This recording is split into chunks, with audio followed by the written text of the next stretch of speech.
अस्सलाम वालेकुम, खुश आमदीद। भली करे आया जी आया नू वशत के बखैर रागले। नया दिन के साथ मैं हूँ सैयद फैसल करीम और मैं हूँ महक असलम। नया दिन है, नई सुबह, बहुत सारी नई खबरें हैं, आपके लिए नेक तमन्नाएं हैं, बहुत सारी आपके लिए दुआएं हैं और बहुत सारी ऐसी नई नई खबरें हैं जो कि हमें रात गए मिली थी लेकिन अच्छी नहीं है, थोड़ी सी परेशान कुन है। वो ये है कि हुकूमत पेट्रोलियम मसनूआत की कीमतों में रद्दो बदल कर दिया। अगर मैं इसको कहूँ कि इजाफा कर दिए तो गलत नहीं होगा।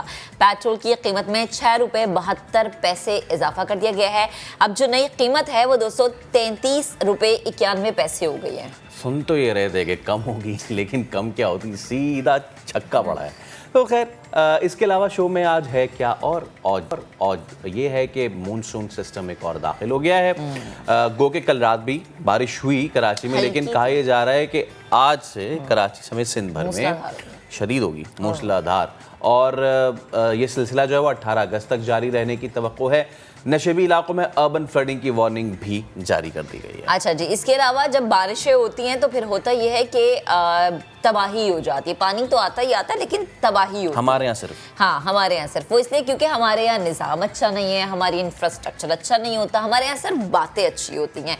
शहर क़ायद की सड़कें ख़राब नहीं बल्कि तबाह हो चुकी हैं। कराची की कोई ऐसी सड़क नहीं है जिस पर हिचकोले खाए बिना आप गाड़ी चलाएं या वहाँ से गुजरें। हमारी सड़कें ऐसी हैं कि गुर्दे से पथरी निकल जाती है, यानी विदाउट ऑपरेशन या लेज़र जो है वो आपके तमाम मसाइल हल हो जाते हैं। वजह क्या है? कम वक्त में सड़कें भी तबाह हो रही हैं और इसकी जो वजह है इस पर आज हम अपने प्रोग्राम में डिटेल से बात करेंगे। हम ये इशू इसलिए डिस्कस करते हैं क्योंकि कराची वो शहर है जो कि इस पूरे मुल्क को एक तरीके से पालता है, बहुत ज़्यादा रेवेन्यू जनरेट करता है। लेकिन इसको पालने वाला फिलहाल कोई नज़र नहीं आ रहा है। खैर, कराची और हैदराबाद में इंसदाद पोलियो मुहिम का आगाज़ हुआ है। 22 लाख से ज़ायद बच्चों को माजूरी से बचाव के कतरे पिलाए जाएंगे। इसके अलावा मुल्क में कोरोना केसेस की तादाद में भी इजाफा हो रहा है और मस्बत केसेस की शरह 2.54% तक जा पहुंची है। अच्छा जी, जरा आगे बढ़ते हैं। नेज़ाबाजी के आलमी मुकाबले में पाकिस्तान ने सबको पीछे छोड़ा है, इस पर भी हम बात करेंगे। यकीनन हमारे लिए ये फ़ख्र की बात है और हम देख रहे हैं फैसल के स्पोर्ट्स के मैदान से हमेशा जो भी खबर आ रही है ना आजकल बड़ी अच्छी आ रही है, गोल्ड मेडल वाली खबरें आ रही हैं और हमें बड़ा फ़ख्र महसूस हो रहा है। इसके अलावा ICC world cup super league में शामिल 3 वनडे मैचेस की पाकिस्तान टीम नेदरलैंड्स में मौजूद है, रॉटरडैम में। कमज़ोर हरीफ के शिकार के लिए पाकिस्तान ने अपने तमाम तर जो हथियार हैं वो तैयार कर लिए हैं, लेकिन जो सबसे अहम हथियार है क्या वो आज होगा या नहीं, क्या टीम कॉम्बिनेशन होगी, पहले वनडे के हवाले से हम बात करेंगे आज शो में चल के आगे। लेकिन सबसे पहले अफसोसनाक खबर से आज हमें आगाज़ करना पड़ रहा है अपने शो का, और वो ये कि सक्कर मुल्तान मोटरवे पर पेश आया है खौफनाक हादसा। जलालपुर पीरवाला में इंटरचेंज पर लाहौर से कराची आने वाली स्लीपर बस ऑयल टैंकर से टकरा गई। हादसे के बाद दोनों गाड़ियों को आग लग गई। 20 मुसाफिर बताया जा रहा है जो झुलस कर जाँ बहक हो गए हैं, जबकि 6 शदीद ज़ख्मी हैं। इन्हें निश्तर अस्पताल मुल्तान मुंतकिल किया गया है। 3 की हालत तशवीशनाक बताई जा रही है। और 22 मुसाफिरों का ताल्लुक कराची से, जबकि 2 मुसाफिरों का ताल्लुक हैदराबाद से बताया जा रहा है। मजीद बात कर लेते हैं अपने नुमाइंदे मुकर्रम खान से। मुकर्रम, डिटेल्स बताएगा। जी बिल्कुल, मुल्तान का नवाही इलाका है जलालपुर पीर वाला, और यहाँ पर जो है सुबह सवेरनाक वाक़या पेश आया है। लाहौर से रवाना होने वाली मुसाफिर बस जो है वो मोटरवे इंटरचेंज जलालपुर पीर वाला के करीब जो है वो ऑयल टैंकर के साथ जो है वो टकराई है, जिसके बाद जो है वो हादसा पेश आया। हादसे के नतीजे में 20 अफराद जान की बाजी हार गए हैं, जबकि 6 अफराद जो है वो ज़ख्मी हुए हैं। और ज़ख्मियों को जो है वो सबसे पहले तो THQ जलालपुर पीरवाला में मुंतकिल किया गया, जिसके बाद मुल्तान के हॉस्पिटल निश्तर हॉस्पिटल में जो है वो एमरजेंसी नाफिज कर दी गई और उन तमाम ज़ख्मियों को मुल्तान में जो है वो शिफ्ट कर दिया गया है। जबकि 20 अफराद जिनकी जो कि जान की बाजी हारे हैं, जाँ बाकू हैं, उनको भी जो है वो सर्द खाने में मुंतकिल कर दिया गया है। लवाहिकीन की आमद का भी जो है अब सिलसिला शुरू हो गया है। और इसके साथ साथ मज़ीद बताता चलूँ कि रेस्क्यूअर्स की जानिब से भी ऑपरेशन जो है वो शुरू कर दिया गया था, जिसमें मुल्तान, लोधरा, बहावलपुर और जलालपुर पीरवाला की टीमों ने इसमें जो है वो शामिल थी और ऑपरेशन किया। और तकरीबन 2 से 3 घंटे के ऑपरेशन के बाद जो है उन्होंने मुकम्मल किया इस ऑपरेशन को। 6 जो ज़ख्मी हैं उनमें 3 जो है वो इस वक्त तशवीशनाक हालत में है, जबकि 3 की हालत जो है वो बेहतर है। अच्छा मुकर्रम, ये जो हादसा पेश आया है, वजह क्या बताई जा रही है? किसकी गलती थी, इसका कोई तायुन किया गया है? बिल्कुल रेस्क्यूअर्स हुकाम की जानिब से ये बताया जा रहा है कि जो ट्रेलर है, जो ऑयल टैंकर है, वो बिल्कुल स्लो स्पीड से जो है वो मोटरवे पर अपनी मंजिल की तरफ जो है वो गामदन था, जा रहा था। तो जो ड्राइवर की जानिब से जो है वो शायद उसको नींद आई है, रेस्क्यूअर्स हुकाम के मुताबिक, कि वो उसके साथ जो है वो उसने जाके पीछे से टक्कर मारी है तेज़ रफ्तारी के साथ, जिसके बाद जाके ब्लास्ट हुआ है और जो हादसा हुआ है। और जो बस में 24 सवारियां मौजूद थीं और ड्राइवर और बस होस्टेस समेत 26 अफराद इस बस में जो है वो सवार थे। अच्छा, ठीक है, चलें मुकरम, बेहद शुक्रिया, आप हमें डिटेल्स दे रहे थे। इंतहाई अफसोसनाक खबर है जो कि हमने आपके साथ शेयर की है। 6 शदीद जख्मी को निश्तर अस्पताल मुल्तान मुंतकिल कर दिया गया है। ये रेस्क्यू ऑपरेशन के मनासिब भी हम आपको दिखा रहे हैं और नाफिज की गई है तिबी मराकज़ पर। 22 मुसाफिरों का ताल्लुक कराची से, जबकि 2 मुसाफिरों का ताल्लुक हैदराबाद से बताया जा रहा है। जलालपुर पीरवाला इंटरचेंज पर बस और ऑयल टैंकर को हादसा पेश आया है। 20 अफराद जाँ भाग, 6 जख्मी और 3 की हालत। आप शिद्दत देखें इसकी महक के ऑयल टैंकर भी जल गया और पीछे बस जो है वो भी पूरी जल चुकी है। तो उससे आप अंदाज़ा लगा सकते हैं कि कितना ये खौफनाक ये हादसा है। आगे बढ़े तो हुकूमत ने पेट्रोलियम मसनूआत की कीमतों में आगे बढ़ के इजाफा किया है जी। 6 रुपये 72 पैसे फ़ी लीटर इजाफा कर दिया गया। इस हिसाब से पेट्रोल की नई कीमत 233 रुपये 91 पैसे फ़ी लीटर हो गई है। डीजल की कीमत में 51 पैसे फ़ी लीटर कमी की गई है। हाई स्पीड डीजल की नई कीमत 244 रुपये 44 पैसे फ़ी लीटर मुकर्रर की गई है। इससे कबल हुकूमत 2 मरतबा आवाम को पेट्रोलियम मसनूआत पर रिलीफ दे भी चुकी है। और ये वो सूरत हाल है पेट्रोल के हवाले से जो हमने आपको बताई है। और मरीम नवाज़ का पेट्रोल की कीमतों में इजाफे के फैसले से तायीद से इनकार, और ट्वीट में उन्होंने लिखा है कि वो आवाम के साथ खड़ी हैं। और ये भी लिखा है कि मियाँ साहब ने इस फैसले की सख्त मुखालिफत की है। उन्होंने लिखा कि मैं मज़ीद 1 पैसे का बोझ भी आवाम पर नहीं डाल सकता। अगर हुकूमत की कोई मजबूरी है तो मैं इस फैसले में शामिल नहीं हूँ। मियाँ साहब मीटिंग छोड़ कर चले गए। ये वो ट्विटर पैगाम है जो कि कल मरीम नवाज़ ने लिखा। और उसके बाद जनाब आवाम की तरफ से जो रद्द-ए-अमल था वो भी हम आपके साथ शेयर कर रहे हैं। अब ज़रा जिक्र हो जाए चेयरमैन तहरीक इंसाफ इमरान खान के दोहरे मयार का। जलसों में अमरीकी साजिश का वावेला। अमरीकी गुलामी से इनकार करते हैं लेकिन अमरीकी डॉलर से बहुत ज़्यादा प्यार करते हैं। इमरान खान के अपने बैंक अकाउंट में 3 लाख से ज़ायद डॉलर मौजूद हैं। रिपोर्ट आपको दिखाते हैं। इस मुल्क के खिलाफ ये साजिश अमरीका के अंदर तैयार हुई।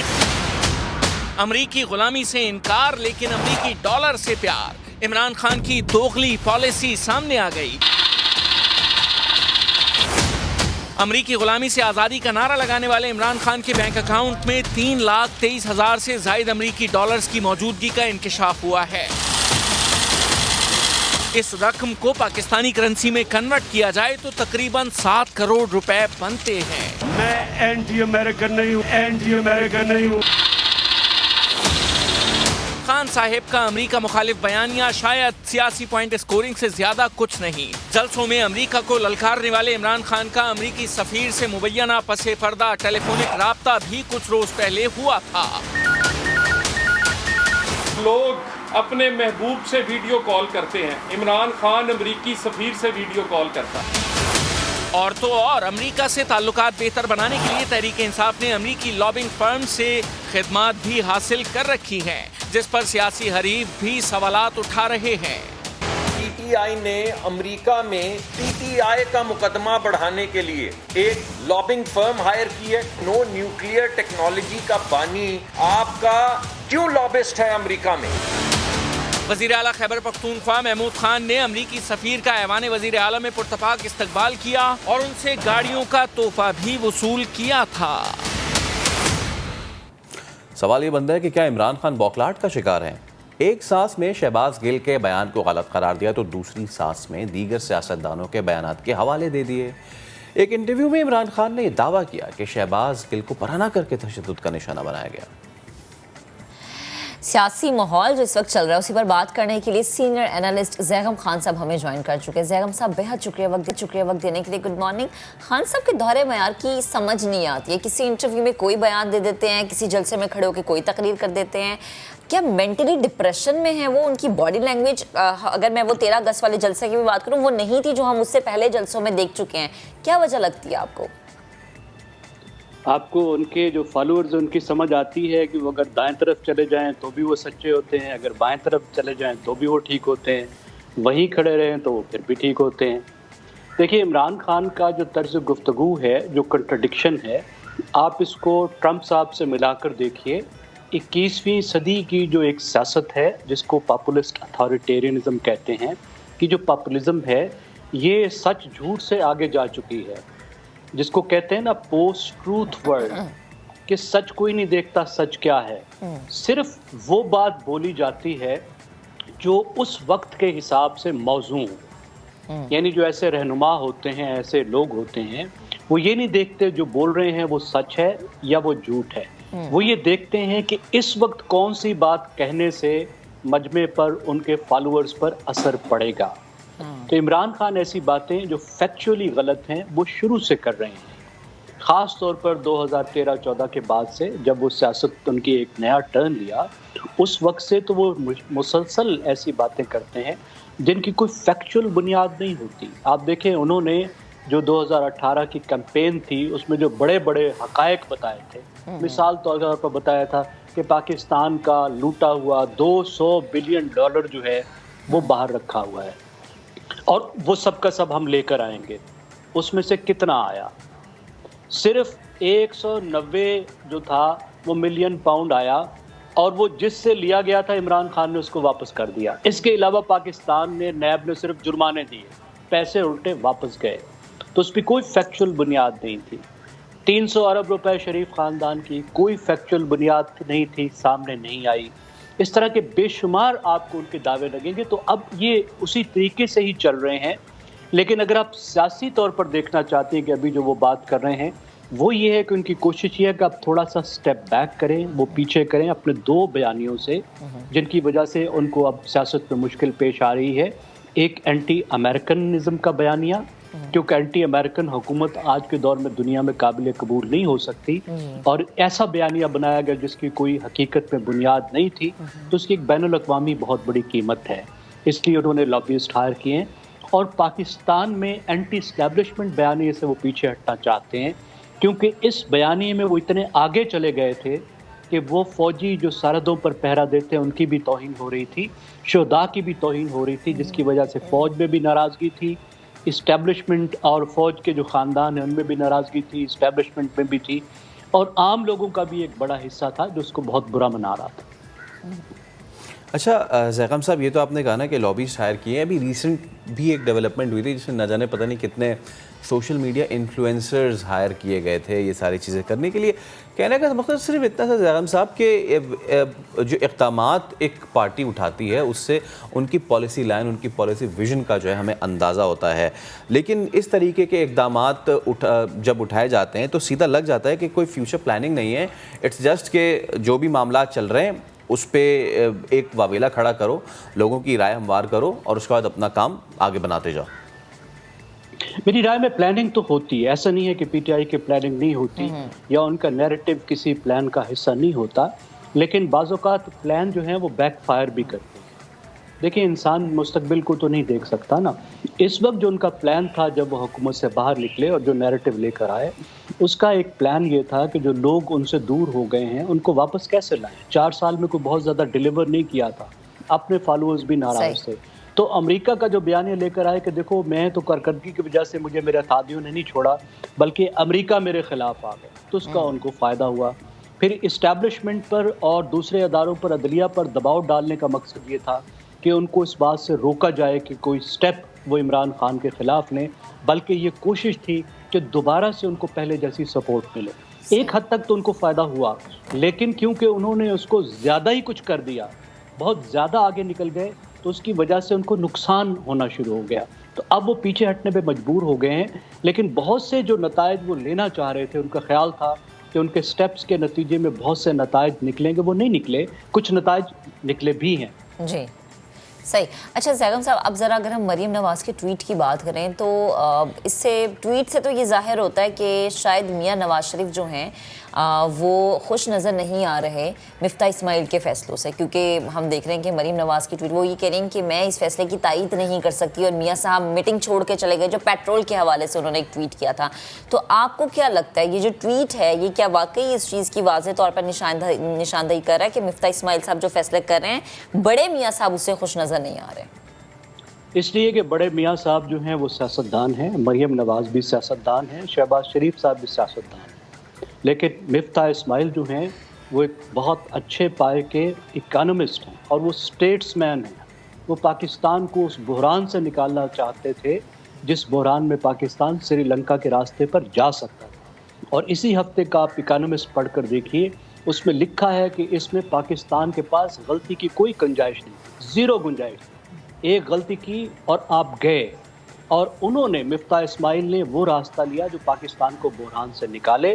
اور وہ کہتے ہیں کہ مجھے سیاسی قیمت کی پرواہ نہیں ہے، وہ مجھے ہو یا میری پارٹی کو ہو، مجھے اس وقت ملک کی پرواہ ہے. تو میں تو ذاتی طور پر مفتاح صاحب کا بہت مداح ہوں کہ انہوں نے پاکستان کو ایک بحران سے نکالا، ڈیفالٹ کے خطرے سے پاکستان کو وہ باہر لے کر آئے، اور معیشت جس سے بہتر ہونا شروع ہو گئی ہے. آپ کو مجھے نظر آ رہی ہے. دیکھیں یہ جو اتنے ڈالر کی قیمت میں کمی ہوئی ہے، اگر یہ قدم نہ لیے جاتے تو روپیہ اتنا گرتا کہ جو بھی آپ فائدہ دیتے وہ فائدہ زیرو ہو جاتا. کتنی آپ سبسڈی دے سکتے؟ اگر روپیہ گرتا جاتا تو ظاہر ہے تیل مہنگا ہوتا چلا جاتا، آپ کے پاس گنجائش ہی نہ بچتی کہ کسی طرح کی سبسڈی دیں. اب آپ نے معیشت کو سنبھالا ہے تو ڈالر کی قیمت گرنے کی وجہ سے آپ کو انفلیشن میں، مہنگائی میں کچھ نہ کچھ فائدہ ہوگا. یہ ٹھیک ہے، ظاہر ہے مسلم لیگ نواز کو بہت نقصان ہوا ہے اس میں سیاسی طور پر، اور اس کا سارا الزام شاید وہ مفتاح اسماعیل پر ڈالنا چاہیں، ایسے غریبوں کی شامت آتی ہے، لیکن مفتاح اسماعیل نے جو کیا وہ بالکل درست کیا. اچھا، ویسے اب سچویشن یہ بنائی جا رہی ہے زغم صاحب کہ ایک جانب آپ دیکھ رہے ہیں کہ اسٹیبلٹی ہمیں فائنلی نظر آ رہی ہے، بھلے سے وہ شارٹ ٹرم بھی ہو. ڈالرز جو ہے اس کی قیمت روپے کے مقابلے میں گر رہی ہے، روپیہ مستحکم آ رہا ہے. پھر اس کے علاوہ ہمارے جو دوست ممالک ہیں، آئی ایم ایف جو ہے وہ تقریباً تیار ہے، 24-25 کو ان سے فائنل ہو جائے گے معاملات. اس کے علاوہ سعودیہ ہے وہ بھی مدد کو آیا، اس نے بھی ڈپازٹ کرائے ہیں پیسے. تو اس سارے معاملے میں آپ سچویشن ہماری جو اپوزیشن ہے اس کی کیسے دیکھتے ہیں؟ کیا اس طرف سے بھی یہ سوچنا چاہیے کہ فی الحال ملک کو ایک پٹڑی پہ ڈالیں، تھوڑا سا اسٹیبلائز کریں، اس کے بعد پھر انتظار کیا جائے حکومت کے پورے ٹینیور ہونے کا، اور اس کے بعد الیکشن کا انتظار کیا جائے، نہ کہ پہلے سے ہی کال آؤٹ کیا جائے؟ جی دیکھیں، بدقسمتی کی بات یہ ہے کہ ہمارے ہاں جو بھی اپوزیشن ہوتی ہے وہ حکومت کو معاشی ریفارم نہیں کرنے دیتی، بلکہ ان طبقوں کے ساتھ جا کے کھڑی ہو جاتی ہے جن کو معاشی ریفارمز کا نقصان ہو. پاکستان کو تو ظاہر فائدہ ہوگا. ٹریڈرز کی ایک مثال لیجئے کہ تاجروں پر ٹیکس اپوزیشن کوئی نہیں لگانے دیتی، تاجروں کے ساتھ اپوزیشن کھڑی ہو جاتی ہے اور حکومت کو ہمیشہ پیچھے ہٹنا پڑتا ہے. اسی طرح بین الاقوامی معاملات میں بھی، آئی ایم ایف کے ساتھ ڈیل کرنے میں بھی، پچھلی جو ہماری اپوزیشن تھی آپ اس کو دیکھیے، وہ بھی جو ضروری اقدامات تھے ان کی مخالفت کر رہی تھی. مسلم لیگ نواز بھی مخالفت کر رہی تھی جب پیٹرول کی قیمت بڑھائی گئی، اور اس وقت بھی بڑھانا درست تھا، اور اس وقت پی ٹی آئی بھی یہی کچھ کر رہی ہے. اسی لیے جو یہ تجویز ہے کہ ایک چارٹر آف اکانومی ہو، کہ یہ مل کر بیٹھ کر اگری کرے کہ پاکستان کو آگے لے جانے کے لیے کون سے معاشی اقدامات ضروری ہیں، اور جب وہ اقدامات کوئی بھی حکومت لے گی تو ہم اس کو سیاسی طور پہ استعمال نہیں کریں گے. صحیح. اچھا زیغم صاحب، مجھے ایک اور چیز کے حوالے سے میرا تھوڑا کنسرن تھا کہ ہم دیکھ رہے ہیں کہ جو اس وقت ہماری معاشی صورتحال ہے، پھر عمران خان کے جلسے، پھر ایک طرف مریم نواز کا یہ بیانیہ ہے کہ جو فیصلے ہوتے ہیں اس کو میاں صاحب مانتے نہیں، میٹنگ سے اٹھ کے چلے جاتے ہیں. اس وقت بھی ہماری معیشت اس ٹریک پہ نہیں ہے جس ٹریک پہ ہونی چاہیے تھی. ایک طرف عوام امید کرتے ہیں کہ پیٹرول گرے گا، لیکن اس کی قیمت 6 روپے بڑھ جاتی ہے. پھر ایک طرف سے آوازیں یہ آتی ہیں کہ شاید جلد الیکشن ہو جائیں گے. تو یہ جو جلد الیکشن والی آوازیں ہیں، جس میں شیخ رشید کی بھی آواز ہے، فواد چودھری کی بھی آواز ہے، پی ٹی آئی کے سینئر لوگوں کی آوازیں ہیں، ایون نون لیگ کے کچھ لوگ یہ کہتے ہیں کہ میاں صاحب یہی چاہتے تھے کہ الیکشن ہو جائے. تو یہ جو جلد الیکشن والی بات ہے، آپ کو آگے آنے والے مہینوں میں لگتا ہے کہ الیکشن ہو جائیں گے؟ دیکھیے، معیشت کے حوالے سے یہ ذہن میں رکھیے کہ جس طرح کوئی سرجری کے بعد پہلوان نہیں بن جاتا، سرجری سے صرف جان بچتی ہے. پہلوان بننے کے لیے، آپ کو صحت مند بننے کے لیے دوسرے اقدامات کرنے ہوتے ہیں. اس وقت تو مسئلہ یہ تھا کہ پاکستان ایک ڈیفالٹ کی طرف جا رہا تھا، جو ایک انتہائی خطرناک کریٹیکل سچویشن تھی، اور پاکستان کو ایک سرجری کی ضرورت تھی. अभी तो हम उससे रिकवर कर रहे हैं और सर्जरी से भी रिकवर नहीं किया, लेकिन बहुत से ऐसे इक़दामात हैं जो इस हुकूमत को लेने चाहिए, अभी से लेने शुरू कर देने चाहिए, जिससे मईशत एक देरपा तौर पर एक पटड़ी पर चढ़ जाए। ये तो उसमें सबसे पहली बात है। सही। दूसरी बात, माफ़ कीजिएगा, आपका क्या सवाल था? जी, मैं जल्द इलेक्शन के हवाले से पूछी थी, प्लीज शॉर्टली कमेंट कीजिएगा। जी बिल्कुल ठीक है। देखिए, जल्द इलेक्शन जो है उसकी वजह से कोई पाकिस्तान में स्टेबिलिटी नहीं आएगी, क्योंकि जल्द इलेक्शन का तो तभी फ़ायदा हो सकता है कि तमाम पार्टीज़ इलेक्शन के रिज़ल्ट को भी तस्लीम करें। 2013 में पीटीआई के सिर्फ 35 सीटें थी 350 के हॉल में, और उन्होंने उस इलेक्शन को मानने से इनकार कर दिया था। तो क्या इस वक्त पीटीआई हारेगी तो वो मान लेगी? वो तो जीत कर भी नहीं मानी। और इस सूरत हाल में दूसरी पार्टियां क्या हारेंगी तो वो रिज़ल्ट मान लेंगी? मेरे ख्याल में जब तक एक चार्टर ऑफ डेमोक्रेसी नहीं होता, इत्तफाक राय नहीं होता, इलेक्शन का कोई फ़ायदा नहीं होगा। फ़िलहाल अर्ली इलेक्शन से इंस्टेबिलिटी बढ़ेगी। बहुत शुक्रिया ज़ैम खान, आप हमारे साथ मौजूद थे। मुल्क की जो हालिया सियासी सूरत हाल है उसके हवाले से आप गुफ्तगू कर रहे थे। अभी ब्रेक ले रहे हैं, उसके बाद हाजिर होंगे, हमारे साथ रहिए। नए दिन में आपको कहते हैं हम एक बार फिर खुशामदीद। जब बारिश होती है, पानी आता है, पानी सड़कों पर खड़ा हो जाता है और सड़कें तबाह हाल हो जाती हैं। कराची की हम बात करें या फिर सिंध के दीगर शहरों की बात करें, हमें हर जानिब यही मनाजिर नज़र आते हैं। ये एक अंडर पास है जिसके आप मनाजिर देख रहे हैं, जहाँ पे पानी जमा हुआ है। जब पानी खड़ा रहेगा और निकासी का निज़ाम नहीं होगा तो फिर ये सड़क नहीं होगी, कोई सुरंग होगी, जंग से तबाह हाल। इसके अलावा सखर और हैदराबाद से भी आज हमने कोशिश की है कि जाने कि वहाँ पे सड़क जो है क्या पेरिस बन गई, वहाँ पे सखर पेरिस बन गया। तो इस सब पे बात करेंगे। पहले तो कराची से, कराची का जो इलाका है नाज़माबाद, वहाँ पे खुर्शीद आलम हमारे साथ मौजूद होंगे। इसके अलावा ओल्ड सिटी एरिया, वहाँ पे अली हफीज़ हमारे साथ मौजूद हैं जो कि डेंसो हॉल का इलाका है। इसके अलावा हैदराबाद से हमारे नुमाइंदे हमारे साथ मौजूद होंगे, इम्तियाज़ अली। और सखर का रुख करेंगे हम तो साहिल जोगी वहाँ मौजूद होंगे। तो तीन बड़े शहर सिंध के, आगाज़ करते हैं कराची से और आगाज़ करते हैं खुर्शीद आलम से। खुर्शीद, अंडर पास की सिचुएशन हमें दिखाइए भी, बताइए भी, और ये भी बताइए कि कब से ये ऐसे ही है। देखिए, इसे अंडर पास से ज़्यादा खंडर पास कहना ज़्यादा मुनासिब होगा। और फैसल करीम, यूँ समझिए कि ज़िंदगी में इतने झटके आपको नहीं लगे होंगे कि जितने झटके आपको अब कराची की सड़कों पर सफ़र करते हुए या अंडर पासेस में लगते हैं, क्योंकि यहाँ कीचड़ है, पड़ चुके हैं और यहाँ से ट्रैफिक का गुजरना दुश्वार है। ट्रैफिक पुलिस ने नाज़ाबाद जाने वाला जो मोहसिन भोपाली अंडर पास है उसको इसलिए बंद कर दिया है कि ये हालत ये हो चुकी है कि गाड़ियाँ गुजर नहीं सकती। मिट्टी की भराई करने के बाद यहाँ अमलन दलदली सूरत हाल पैदा हो चुकी है। और कमोबेश यही सूरत हाल लियाकताबाद के उस अंडर पास की है जिसका नाम शोहदाए हक अंडर पास है। इसी तरह गरीबाबाद का जो अंडर पास है अमजद फरीद साबरी, उसकी हालत भी ठीक नहीं है। सूरत हाल ये कि कराची के सड़कों पे गुजरते हुए ऐसे झटके लगते हैं, ऐसे झटके भैया ज़िंदगी में भी कभी नहीं लगे होंगे जितनी सिंध हुकूमत की इन 14 वर्षों की कारकर्दगी में कराची के शहरियों को रोज़ लग रहे होते हैं सड़कों पे।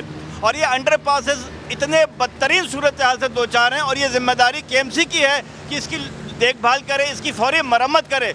लेकिन न जाने कराची वालों को किस बात की सज़ा दी जा रही है फैसल भाई, कि लगता है ऐसा है कि कोई पुरसान हाल नहीं है, गंदगी, कीचड़, दलदली सूरत हाल है। और उसकी वजह ये भी है कि शायद हमारे वुज़राए आला यहाँ से नहीं गुजरते, हमारे सूबाई वुज़रा यहाँ से नहीं गुजरते होंगे, लेकिन आंखें बंद करके गुजरते होंगे या फिर उनकी काली गाड़ियों में, क्योंकि उनके शीशे अक्सर काले ही होते हैं, तो उनको बाहर के क्या मनाजिर नजर आने हैं। जब वो ठंडी गाड़ी में बैठे हुए तो बाहर उन्होंने क्या देखना है।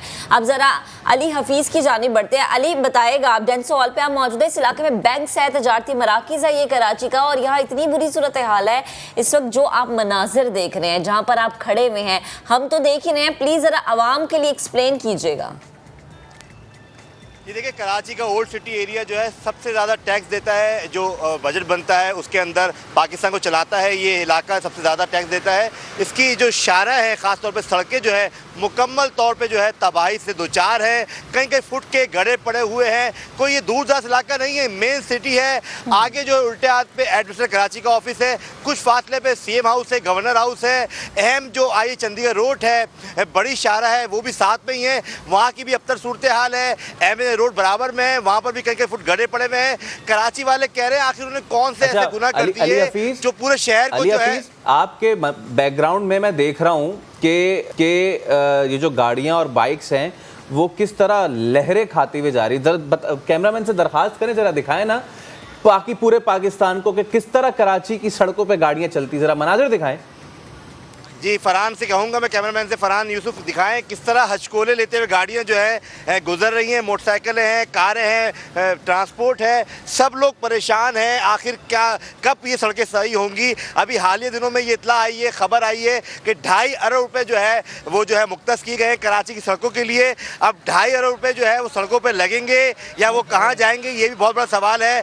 तमाम बल्दियाती इदारे जो है वो हमें जो है नाकाम दिखाई देते हैं। सड़कों की जो है तबाहाली है। बरसात के बाद तो ऐसा लगता है पूरा मुल्क जो है लावारिस है, खंडर बना हुआ है, लेकिन बल्दियाती इदारे, मुतालिका हुकाम कोई भी तवज्जो नहीं दे रहे। सड़कों का कोई दौरा करते हुए नजर नहीं आ रहा। कोई ये नहीं कह रहा कि सड़क को इस दिन में बना दी जाएगा, 15 दिन में बन जाए, 10 दिन में बन जाए, कोई टाइम फ्रेम भी नहीं है और कहीं भी एक सड़क का काम होता है नजर नहीं आ रहा। अगर हम बात कर ले, आपने जो सवाल उठाया ना कि 15 दिन में बन जाएगा, आज हम ये करने जा रहे हैं कि हम पूछेंगे कि जो बनती हैं चीज़ें और ख़राब हो जाती हैं, ज़िम्मेदार कौन है। पहले तो ज़िम्मेदार का तयन करें। चलें, कराची से हमने आपको सिचुएशन बताई है और कराची में तो ज़िंदा लोग हैं, ये किस तरीके से गाड़ियां मर के उनकी जाती हैं इन सड़कों पे। आइए मुर्दों का हाल आपको बताते हैं। हैदराबाद आपको ले चलते हैं। हैदराबाद में इम्तियाज़ मौजूद है। इम्तियाज़ जरा बताइएगा कहाँ पे मौजूद हैं आप और यहाँ क्या सूरत हाल आप हमें दिखाना चाह रहे हैं।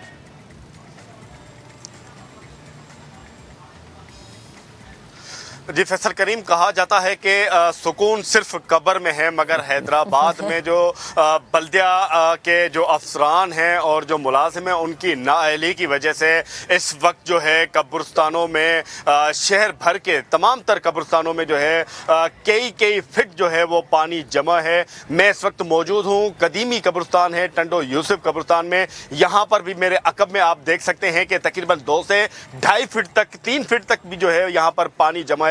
यकीन करें फैसल करीम, मेरे लिए इस वक्त यहाँ पर लाइव करना इंतहाई जो है वो मुश्किल है, क्योंकि मैं जब यहाँ पर देख रहा हूँ कब्रें जो है वो ज़मीन बोस हो चुकी हैं। ज़मीन बोस होने के बायस कई मुर्दे भी हमें यहाँ पे नज़र आ रहे हैं। बारहा जो है मकीनों ने और हमने आवाज़ भी उठाई है यहाँ पर कि खुदारा जो है शहरियों को तो वहाँ से जो है जो मुख्तलिफ इलाके हैं, नशीब इलाके या चारा हैं, उनसे पानी तो फौरी तौर पर निकाल दिया जाता है क्योंकि वो दिखावा है। मगर जो असल काम है कब्रिस्तानों में कई फिट पानी जमा है। यहाँ पर लोग अपने प्यारों की कब्रों पर आते हैं तो कब्रें जो है ज़मीन बोस हो चुकी होती हैं और यहाँ पर मायूस होके वापस चले जाते हैं। मुसलसल जो है बारिश का ये तीसरा स्पेल है और कंटिन्यू बारिश हो रही है। इस वक्त भी हल्की हल्की बूंदाबांदी तो कभी तेज बारिश का सिलसिला जारी है, मगर इस तरफ जो है किसी की नजर नहीं पड़ रही, क्योंकि तमाम तर जो अफसरान हैं अपने बाला हुकाम को खुश करने के लिए शाहराहों पर पानी निकाल रहे हैं। मैंने इससे कबल भी जो है इन्हीं कब्रिस्तानों की हालत ये दिखाई थी, मगर उसके बावजूद भी इंतजामिया या बल्दिया के जो अफसरान हैं वो मुतहरिक नहीं हुए। बजट बना दी जाती है, कागजों में दिखाया जाता है कि करोड़ों रुपए का फ्यूल हमने खर्च कर लिया है, करोड़ों बल्कि अरबों रुपए की बात होती है, लेकिन वो अरबों रुपए जाते कहाँ हैं कुछ समझ नहीं आता। ये दफन हो जाते हैं, ये लोगों के साथ वो अरबों रुपए के बजट यहाँ दफन हो जाते हैं। चलें जी, अब जरा आगे बढ़ते हैं और जरा सक्खर का रुख करते हैं। सक्खर के बारे में खुर्शीद शाह ने ये कहा था कि सक्खर को हम पेरिस बनाएंगे। सो बना है पेरिस सक्खर या नहीं? हमारे नुमाइंदे साहिल जोगी हमारे साथ मौजूद है। साहिल, इंतजामिया की नाअहली से, ये मैं नाअहली से इसलिए बार बार कह रही हूँ क्योंकि इंतजामिया नजर ही नहीं आई, तो इंतजामिया की नाअहली से क्या सक्खर पेरिस बना?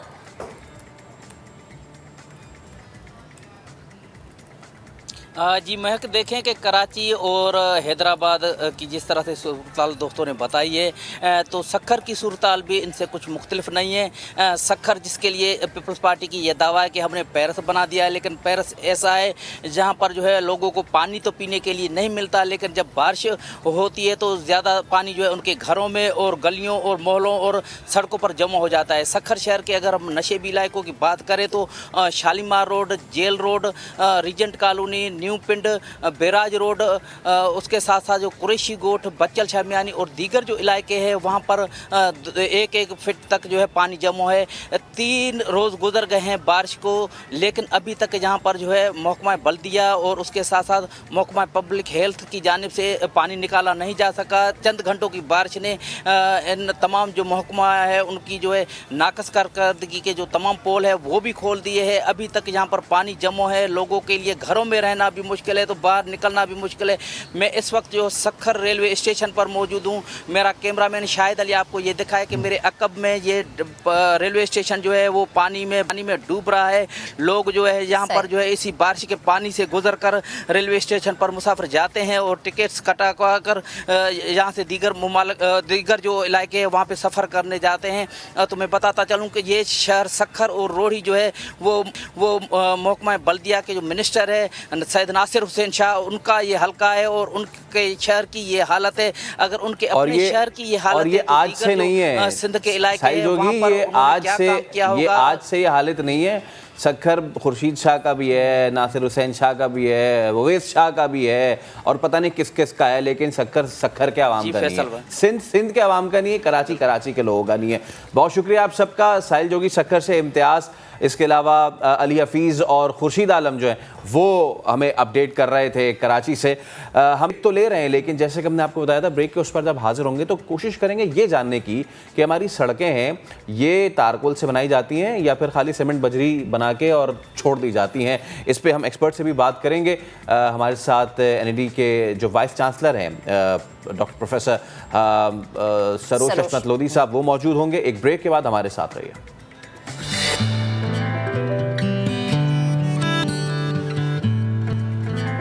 ब्रेक के बाद आपको खुश आमदीद कहते हैं। हम कोशिश कर रहे हैं आखिर ये जानने की कि ये जब बारिशें होती हैं हमारे यहाँ पाकिस्तान में, खुसूस सिंध में, कराची में, तो क्यों सड़कें जो हैं वो उधड़ जाती हैं, उखड़ जाती हैं, ख़त्म हो जाती हैं, बचती नहीं हैं। आज जब मैं सुबह आ रहा था तो मुझे एक अंदाजे के मुताबिक 1 किलोमीटर भी कराची का ऐसा नहीं बचा है कि जिसको आप चलाएं और वहाँ पे आपको कोई पॉट होल छोटा या गढ़ा या आप तो पूरे तबाह हो गए हैं, ठीक है। इतने बड़े यहाँ पे गढ़े हैं, ये क्यों वजह होती है? इस सब पे हमने बात की। Vice chancellor NED university doctor Saroj हशमत लोधी साहब हमारे साथ मौजूद हैं। डॉक्टर साहब अस्सलाम वालेकुम, बहुत शुक्रिया गुफ्तगू करने के लिए। यकीनन अब हमें जो मुश्किलात दरपेश आती हैं आपको भी वही मुश्किलात दरपेश आती होंगी, घर से निकलते होंगे, गली कोने खदरे से लेके बड़ी शाहराहों तक हर जगह गड्ढे हैं, गड्ढे हैं, पॉट होल्स हैं, मैन होल्स हैं। डॉक्टर साहब क्या वजह है इसकी? ग्रेडिंग वाला अच्छा मटेरियल हम इस्तेमाल नहीं करते, क्या इशू है? देखिए, इशू कोई बहुत डिफिकल्ट नहीं है। एक बात हमेशा जहन में रखनी चाहिए कि ये जो पानी और जो एस्फॉल्ट पेवमेंट है जिसे हम तारकोल की रोड कहते हैं, इनका एक कभी एक साथ रह नहीं सकते और उसकी वजह से इसके सारे मसाइल हैं। होता ये कि जब बारिश की वजह से पानी आता है तो जो सड़क के अंदर बारीक मिट्टी होती है वो पानी के साथ घुल जाती है और वो घुल के बह जाती है, तो वो बीच में जो छोटे छोटे खले जी ठीक है। डॉक्टर साहब हमारे साथ मौजूद हैं और कुछ तकनीकी ख़राबी है, उनसे रब्ता करने की कोशिश करते हैं। और फैसल अगेन वही जो आप बात कर रहे हैं ना कि सुबह के वक्त जब हम आते हैं, ये सिर्फ हमारा मसला नहीं है, ये सिर्फ कराची का अगर मैं कहूँ मसला नहीं है, ये पूरे सिंध का मसला है। अब इसमें एक चीज़ ये होती है कि फंड्स का ऐलान किया जाता है, वो अरबों का हो, वो करोड़ों का हो, लेकिन वो फंड्स लगते हैं कहीं कुछ नज़र नहीं आता। ठीक है डॉक्टर साहब हमें दोबारा से ज्वाइन कर चुके हैं। डॉक्टर साहब प्लीज़ अपनी बात मुकम्मल कीजिएगा।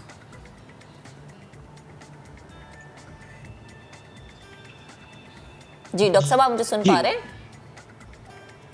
पहले अर्ज किया कि ये पानी और जो जी मैं आपको सुन पा रहा हूँ, आपको मेरी आवाज आ रही है? जी बिल्कुल आ रही है। अच्छा, तो जैसा मैंने पहले अर्ज किया कि पानी और सड़क का कोई मिलाप है नहीं। अब होता ये है कि अगर उसके अंदर एक तो हमारे पास ज़ाहिर जो बाइंडर है जिसे एस्फॉल्ट कहते हैं, ये तारकोल जो है उसकी मिकदार अगर सही है तो उसके चांसेस कम हो जाते हैं। ठीक है। अगर आप देखें तो जहां तक सड़कें उधरती हैं तो वो या तो ब्रिज से पहले का हिस्सा होता है या कोई टर्निंग होती है, वहां से सबसे पहले उधरना शुरू होती है। उसमें बिल्कुल, लेकिन डॉक्टर साहब फिर इसमें अगेन वही मसला आ जाता है ना कि या सस्ता मटेरियल लगा के पैसे कहाँ जाता है, ये भी मैं आपसे पूछूंगी। लेकिन अभी एक ब्रेक का कहा जा रहा है, ब्रेक से जब वापस आएंगे डॉक्टर साहब हमारे साथ मौजूद होंगे। बहुत सारे सवाल है हमारे जहनों में, यकीनन आवाम के जहन में भी बहुत सारे सवाल होंगे। ब्रेक के बाद जवाब जानेंगे।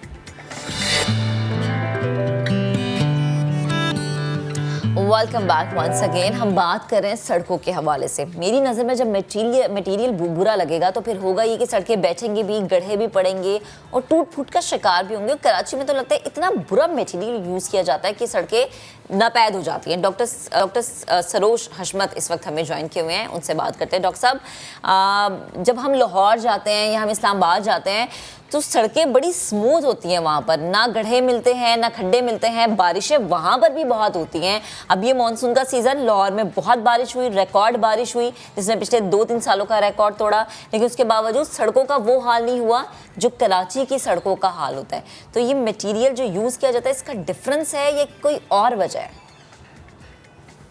देखिए बेटा, ऐसा है कि इसमें कई वजूहत हैं। एक तो जो मटेरियल यूज़ हो रहा है, क्या वो अकॉर्डिंग टू स्टैंडर्ड? जी जी, आपको मेरी आवाज़ आ रही है? जी जी बिल्कुल डॉक्टर साहब, मैं आपको सुन पा रही हूँ। अच्छा, एक तो ये जो मटेरियल यूज़ होता है उसकी जो क्वालिटी है वो स्पेसिफिकेशंस होनी चाहिए। दूसरे, उसकी जो तादाद है या क्वांटिटी है वो भी उसी तरह होनी चाहिए।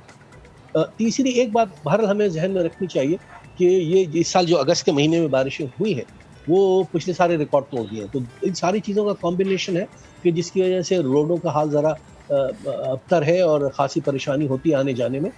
लेकिन इसके ऊपर इसको इम्प्रूव करना कोई इतना मुश्किल काम नहीं है। इसका जो भी मिक्स डिज़ाइन है, इसका मिक्स डिज़ाइन कहलाता है जो पेवमेंट में जो कितना मटेरियल डाला जाएगा और किस प्रोपोर्शन से डाला जाएगा, और वो job mix design according to standard specifications होता है। अगर हम अपनी ऑन साइट टेस्टिंग को इम्प्रूव कर दें तो चीज़ें बहुत बेहतर हो जाएंगी। डॉक्टर साहब, पूरी दुनिया में जो रोड कंस्ट्रक्शन है, जो हाईवे कंस्ट्रक्शन है, टनल्स, इसकी क्या मटेरियल की अपग्रेडेशन या उन्होंने कोई और मटेरियल लाए हैं? वो हम कहाँ पे खड़े हैं as compare to the other parts of the world? देखिए, डेवलप्ड वर्ल्ड में तो बहुत सारे एडिटिव्स ऐड होते हैं और वो ज़ाहिर एक्सपेंसिव है, हमारे लिए वो करना इतना आसान नहीं है। लेकिन हैविंग सेड दैट, ये जो एग्जिस्टिंग मटेरियल है, अगर इसकी स्पेसिफिकेशंस और क्वालिटी और क्वांटिटी दोनों का ख्याल रखा जाए तो निस्बतन कम नुकसान हो।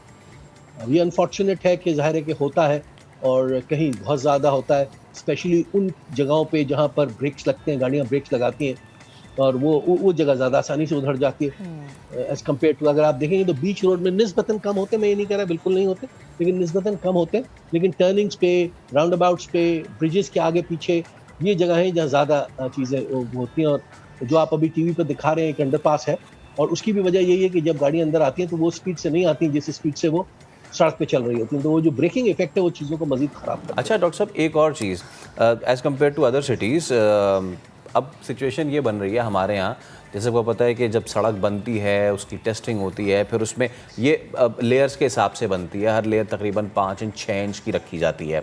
अच्छा, अब वो जो हमारी नॉर्मल सड़क बनती है जनाब आली गाड़ियों के लिए, मोटरसाइकिल के लिए और दीगर, अब हमारे यहाँ बदकिस्मती है कि हाइड्रेंट्स जगह जगह जायज़ भी और नाजायज़ भी दबा के बनाए हुए हमने। हमारी सड़कों पे जहाँ पे गाड़ियों को दौड़ना चाहिए था वहाँ पे हैवी ट्रैफिक भी दौड़ती है और ये सारी चीज़ें भी उस पर करती होंगी असर, जाहिर सी बात है। और सर जी यकीनन, जी ये ट्रैफिक का लोड है जिसे एक्सेल लोड कहते हैं, ये बहुत ज़्यादा उस पर असरअंदाज होता है। असल में आप देखें, ये जो बिटुमेन है ना, इसको हमारी टेक्निकल ज़बान में विस्को प्लास्टिक मटेरियल कहते हैं। यानी विस्को प्लास्टिक का मतलब ये जब इस पर वज़न पड़ता है तो ये दूसरे डायरेक्शंस में बहना शुरू हो जाता है। सही। तो जब पानी से भरे टैंकर गुजरते हैं तो जाहिर उस पर वज़न बहुत ज़्यादा होता है, तो उसकी वजह से आपने देखा होगा रोड में निशानात पड़ जाते हैं ट्रक के, उसकी ग्रटिंग कहलाती है। तो ये सब चीज़ें अवॉइडेबल है। A little serious engineering can help without improving the cost. सही। इसमें कॉस्ट से ज़्यादा क्वालिटी एश्योरेंस के मसाइल। हाँ सर, आपने जो क्वालिटी की बात की ना, उसमें शायद फिर यही एक सवाल बनता है कि जो हमारा मटेरियल है या तो वो अच्छा नहीं इस्तेमाल होता, या फिर हम ये कह सकते हैं कि करप्शन होती है। तो अभी आपने कहा ना कि ट्रॉलर या फिर हम ये कि माल बर्दार गाड़ियाँ, इतनी हैवी ट्रैफिक होती है जो उस करप्शन को शायद बर्दाश्त नहीं कर पाती और सड़कें बैठ जाती हैं। ऐसा ही होता है? देखिए बेटा, मेरा ज़रा सा ख्याल मुख्तलिफ है। हरगिज़ मैं ये नहीं कह रहा कि करप्शन नहीं है और बड़ी तादाद में है, लेकिन हमेशा याद रखिए करप्शन एक सिम्टम है। ओके। करप्शन रूट कॉज नहीं है। Corruption is a symptom of bad governance, और अगर ख़राब गवर्नेंस होगी तो हर तरह के लोग फ़ायदे उठाएंगे। गवर्नेंस बेहतर हो जाती है तो चीज़ें बेहतर हो जाती हैं। हम अपने घरों में भी तो कराते हैं, तो वहाँ पर तो इस किस्म की चीज़ें नहीं होती। तो it's more of a issue of governance than corruption. यानी this is my understanding about corruption. और अगर करप्शन को एलिमिनेट करना है या एक्सेप्टेबल लिमिट्स पे लाना है तो we have to improve our governance. Doctor صاحب اسپیسیفک اگر ہم کراچی کی بات کریں، ایک ہوتا ہے نا، چلے ہم یہ مان لیتے ہیں کہ جی اولڈ سٹی ایریا ہے تو شاید پرانی سڑکیں ہو گئی ہیں، تو سیوریج وہاں کی بھی پرانی ہے اور ڈرینیج پائپ لائن بھی پرانی، تو وہ پھٹ گئی، اولڈ ہے بھائی، پرانا ایریا ہے. لیکن ہمارے یہاں سر یہ جو انڈر پاس ہم دکھا رہے ہیں 10-15 سال ہوئے ہوں گے اس کو بنے ہوئے، میکس سے میکس 20 سال. ہمارے جو نئے علاقے ہیں ان کا بھی وہی حشر ہے، پرانے علاقے ہیں ان کا بھی وہی حشر ہے.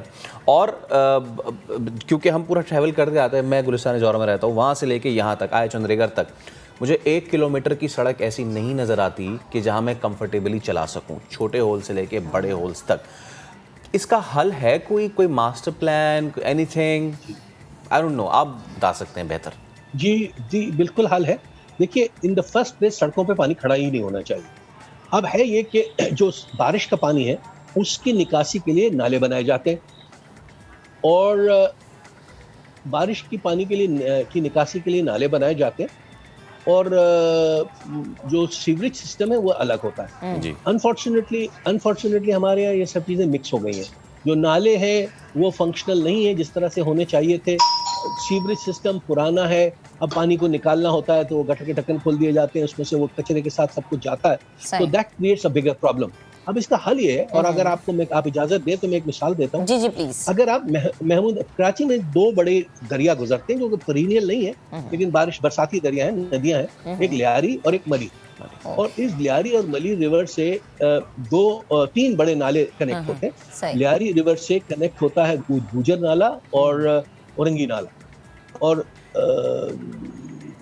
ملی ریور سے آ کے محمود آباد نالا ملتا ہے. صحیح. اور 2020 کی بارشوں کے بعد یہ NED یونیورسٹی کو ذمہ داری دی گئی تھی، تو ہم نے اس کے ہائیڈرولک ڈیزائن کیے ہیں، اور اگر آپ دیکھیں ابھی وہ امپلیمنٹ ہو رہے ہیں. لیکن ایک سال میں کہہ رہا ہوں کہ جو محمود آباد نالا ہے اس کی کنسٹرکشن مکمل ہو چکی ہے، اور آپ دیکھیں تو وہاں زمین آسمان کا فرق پڑ گیا ہے. سیوریج سسٹم الگ ہے، اسٹارم واٹر ڈرینیج سسٹم الگ ہے، نالے کے ساتھ دونوں طرف روڈیں ہیں، اور لوگوں کو بڑی آسانی ہوئی ہے پچھلے سال کے مقابلے میں. اور PCHS بلاک 6 اور گلشن ظفر کا جو علاقہ تھا وہاں کوئی 25 سال کے بعد پہلی دفعہ ایسا ہوا ہے کہ گھروں میں پانی نہیں آیا ہے. تو this is a doable thing, you know, it's not that difficult. لیکن ڈاکٹر صاحب وہی بات ہے نا، کرنے کا شاید ارادہ نہیں رکھتے.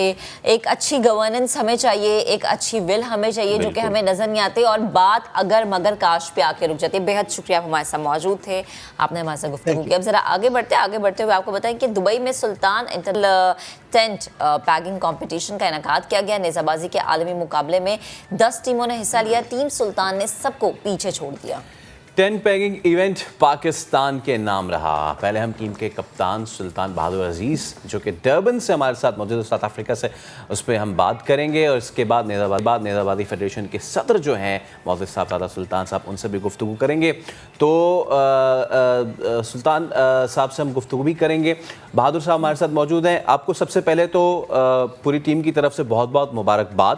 اور کیسا محسوس کر رہے ہیں؟ ماشاءاللہ بڑا زبردست، ہم فوٹیجز بھی دیکھ رہے ہیں، آپ کو میڈلز بھی پہنائے جا رہے ہیں، تو ہاؤ از دا فیلنگ سر؟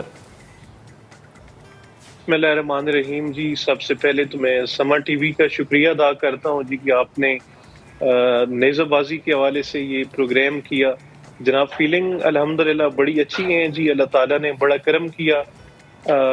ایک تو نیزہ بازی کا جو ہمارا ٹریڈیشنل کھیل ہے جی پاکستان کا، وہ ہم نے متعارف کروایا فارن میں، اور بڑی اچھی ہم ویسے ایکسپیکٹ کر رہے تھے کہ اگر 4 سے 5 ٹیمز بھی ہو جاتی ہیں اس ایونٹ میں تو یہ ایک کامیاب ایونٹ ہے. لیکن اللہ تعالیٰ نے کرم کیا کہ 10 کے قریب ٹیمز ٹوٹل جنہوں نے پارٹیسپیٹ کیا، جن میں UAE کی نیشنل ٹیم بھی تھی، تو پھر ان کی دبئی پولیس کی ٹیم بھی تھی، تو ادھر ون کرنا میں سمجھتا ہوں کہ یہ بڑی آنر کی بات تھی.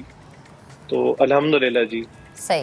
اچھا سلطان صاحب یہ بتائے گا 10 ٹیمیں تھیں، سب سے زیادہ ٹف کون سی ٹیم آپ کو لگ رہی تھی؟ کیا لگ رہا تھا کہ یہ والی ٹیم زیادہ ٹف کمپٹیشن دے سکتی ہے ہمیں؟ جی زیادہ تو کیونکہ وہ جو ان کی نیشنل ٹیم تھی جی وہ کافی پریکٹس میں بھی تھے، اور کیونکہ ان کے انٹرنیشنل ایکسپوئر بھی کافی تھا، تو ان کے ساتھ جو اچھی ٹیمیں ہوتی ہیں جی وہاں پھر کمپٹیشن کا مزہ بھی آتا ہے.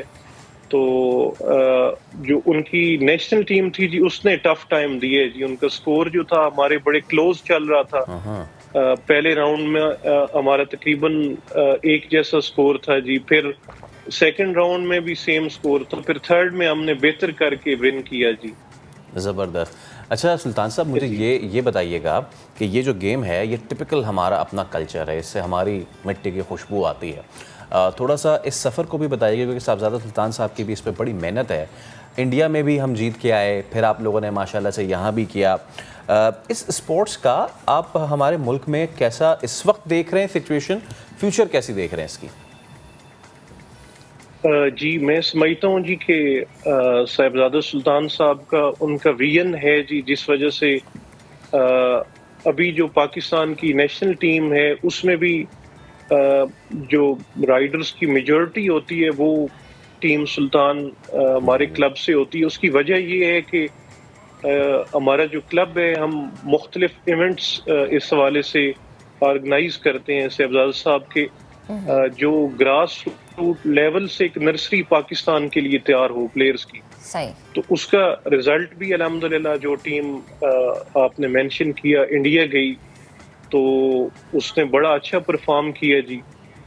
اور اس حوالے سے جی کیونکہ پوٹینشیل تو بہت زیادہ ہے پاکستان میں، پلیئرز بہت زیادہ ہیں لیکن انہیں کوئی اپرچونٹی نہیں ملتی یا کوئی کوچنگ کے حوالے سے اس طرح انہیں گائیڈ نہیں کیا جاتا.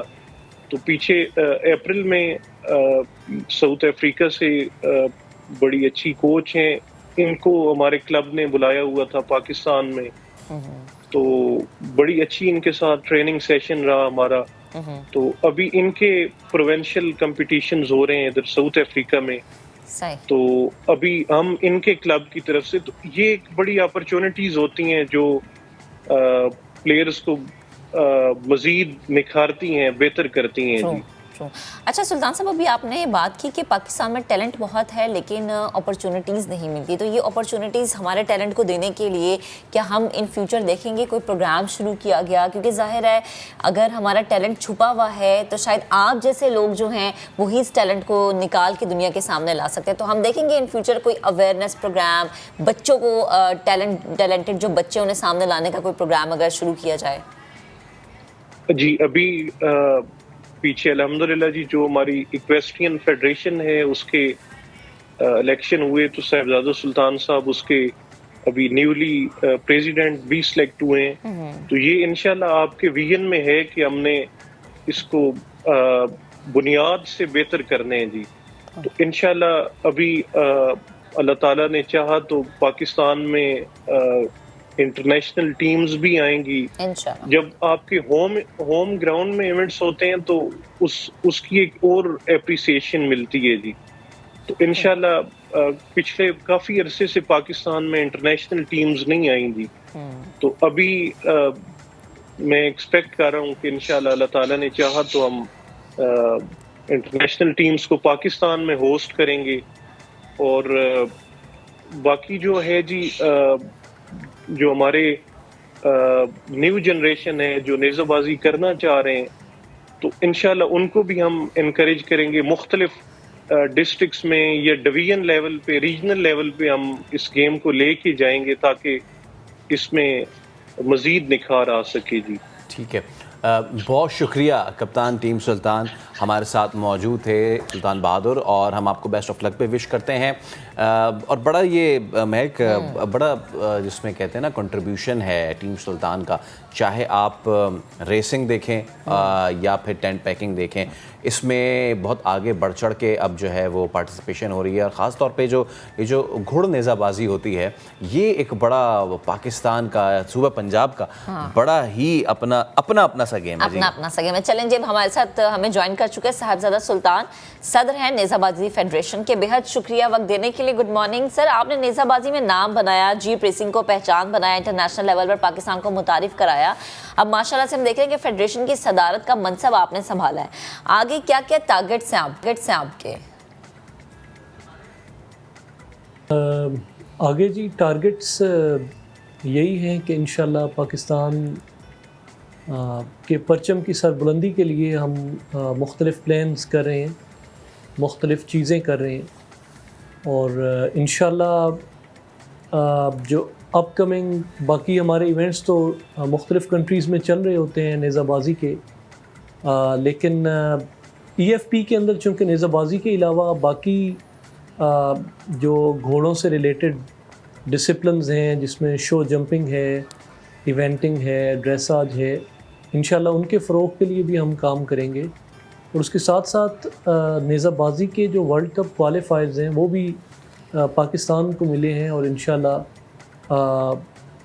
अगले साल के इब्तिदा के अंदर उम्मीद है कि इंशाल्लाह पाकिस्तान होस्ट करेगा, तो उसका बेहतरीन इनेकाद है और फिर उसमें पाकिस्तान की अच्छी परफॉर्मेंस है। हम अपनी टीम की तैयारी की कोशिश करेंगे, टीम को पूरी तरह से तैयार करेंगे, उनके ऊपर काम करेंगे, उनके कोचिंग स्किल्स को डेवलप करेंगे, कोचिंग के साथ उनके स्किल्स डेवलप करेंगे। तो इसके साथ साथ जो बड़े टारगेट्स हैं उनमें साफ ज़ाहिर है किसी भी खेल का जो सबसे बड़ी चीज़ होती है वो उसका वर्ल्ड कप है।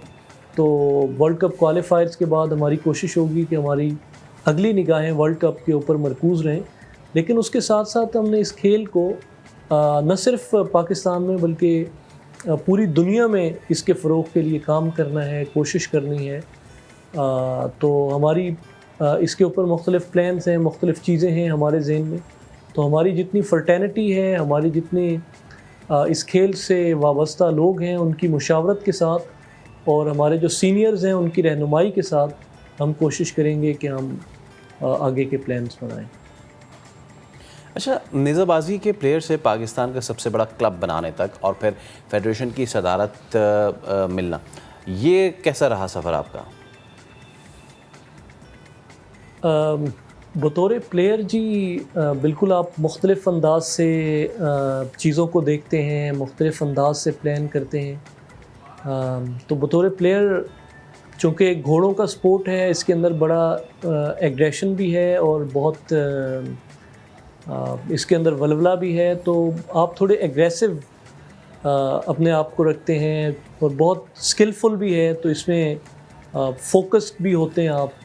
तो बतौर प्लेयर तो चीज़ें बिल्कुल डिफरेंट हैं। फिर जिस तरह आपने क्लब का कहा, तो अल्हम्दुलिल्लाह हमने उसको बेहतर तरीके से ऑर्गेनाइज़ करने की कोशिश की। अपने लड़कों को, हमारे क्लब के जो मेंबर्स थे उनको उनकी मुशावरत के साथ चीज़ों को लेके चले, और फिर हमने कोशिश की कि हमारे क्लब की रिप्रेजेंटेशन जो है उसको हम इस तरह से बेहतर बनाएं कि न सिर्फ वो अपने मुल्क की नुमाइंदगी करें, बल्कि वो इतने अच्छे प्लेयर हों कि वो दुनिया में जहाँ भी जाएं हमारे सब हिलाली परचम को सरबुलंद करने में अपना किरदार अदा करें।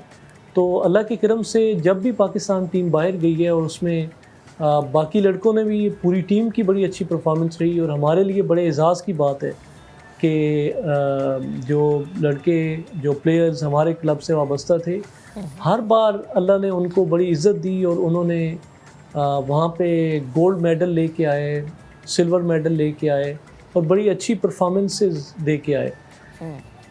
तो वो एक क्लब का सफ़र था। और फिर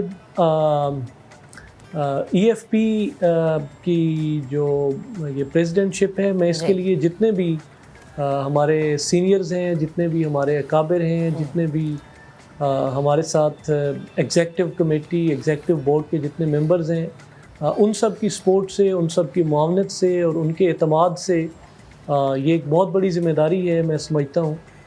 तो ये कोई इतना आसान नहीं है जितना बज़ाहिर नज़र आता है। तो हमारी कोशिश होगी कि हम अपने सब हिलाली परचम के लिए, इसकी सरबुलंदी के लिए, इसके बेहतरीन और सॉफ्टवेयर इमेज के लिए हम कोशिश करेंगे, अपनी पूरी एफ़र्ट करेंगे। और जिन्होंने हमारे ऊपर ये एतमाद किया है, हम कोशिश करेंगे कि उनके एतमाद को भी ठेस ना पहुंचाएं, बल्कि इतना ज़बरदस्त हम इस खेल को आगे लेके जाएं और इतना अच्छा लेके जाएं कि जो लोग आज इस खेल को सिर्फ देखते हैं या बतौर स्पेक्टेटर इसको सपोर्ट करते हैं, तो हमारी कोशिश होगी कि उनको भी हम इस खेल के अंदर लेके आएँ, इसके अंदर इतनी दिलचस्पी पैदा करें।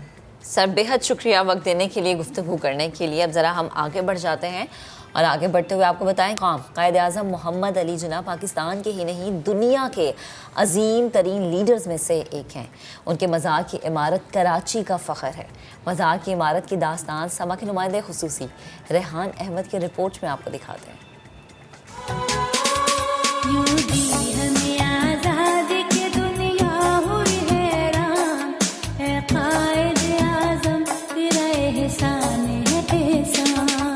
بابا قوم قائد اعظم محمد علی جناح نے 11 ستمبر 1948 کو اپنی زندگی کی آخری سانسیں لیں.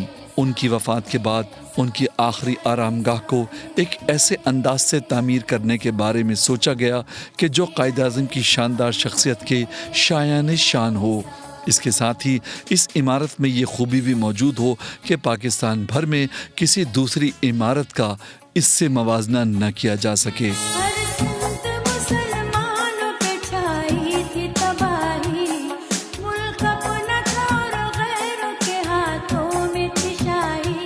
مزار قائد اعظم کی شاندار عمارت کے بارے میں مزار کے ریزیڈنٹ انجینئر عبدالعلیم شیخ کا کہنا ہے کہ مزار قائد اعظم کی عمارت بیک وقت جدید فن تعمیر کے ساتھ ساتھ اسلامی فن تعمیر کے اصولوں کو سامنے رکھتے ہوئے بھی تیار کی گئی ہے.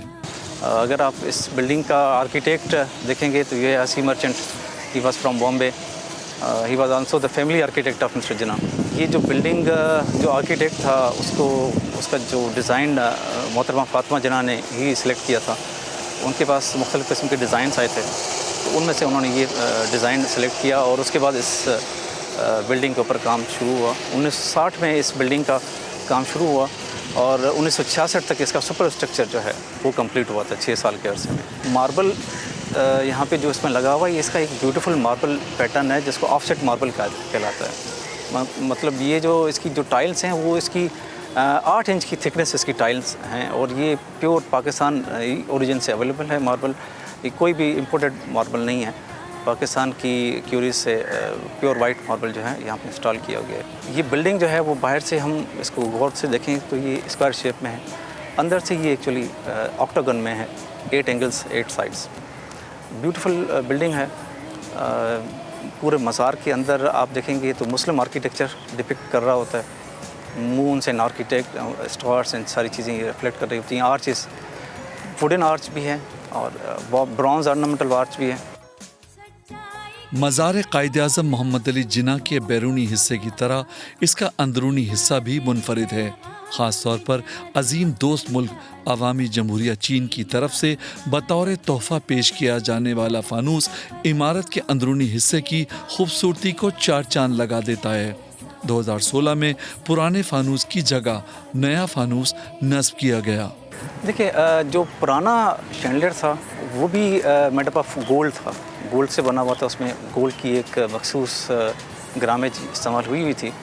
وہ مسلم ایسوسیشن آف چائنا نے ڈونیٹ کیا تھا پاکستان کو اور یہاں پہ اس کو ہینگ کیا گیا تھا. 1971 میں جیسے مزار سن 1970 میں مزار بن گیا تھا تو 1971 میں وہ فانوس یہاں پہ لایا گیا تھا اور اس کو یہاں پہ ہینگ کیا گیا تھا. اس کے بھی سیم یہی اسٹرکچر تھا جو ابھی لگا ہوا ہے. اب جو یہ فانوس ہے یہ بھی چائنا نے ڈونیٹ کیا ہوا ہے مگر PR China People's Republic of China on the government basis کے اوپر یہ ہمیں گفٹ ملا تھا. 8.32 kg جو ہے وہ گولڈ کنزیوم ہوا ہے for the preparation of this chandelier. 4 tires ہیں. 48 لائٹس ہیں اور اس کی جو ہائٹ ہے وہ 26 میٹر ہائٹ ہے. جب اس بلڈنگ کا جو ڈیزائن محترمہ فاطمہ جناح کے پاس لایا گیا تھا تو اس وقت بھی یہ چیزیں غور میں لائی گئی تھی کہ اس بلڈنگ کو کس طرح سے مطلب بنایا جائے گا. تو وہ اس وقت بھی یہی چیزیں مطلب کنسیڈر کی گئی تھی کہ اس بلڈنگ جو ہے وہ قائد اعظم کی پرسنالٹی سے کافی میچ کر رہی ہے اور قائد اعظم کا ایک اپنا مطلب اسٹیچر تھا. وہ ایک سوفسٹیکیٹڈ قسم کے انسان ہیں. یا ایھا الذین آمنوا استعینوا بالصبر والصلاۃ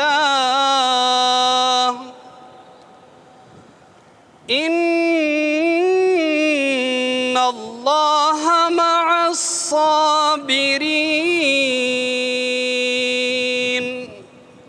قائد اعظم محمد علی جناح کی شخصیت جس طرح روز اول سے بے مثال ہے، بالکل اسی طرح مزار قائد اعظم کی عمارت بھی فن تعمیر کا شاہکار ہے، بے مثال ہے، شاندار ہے۔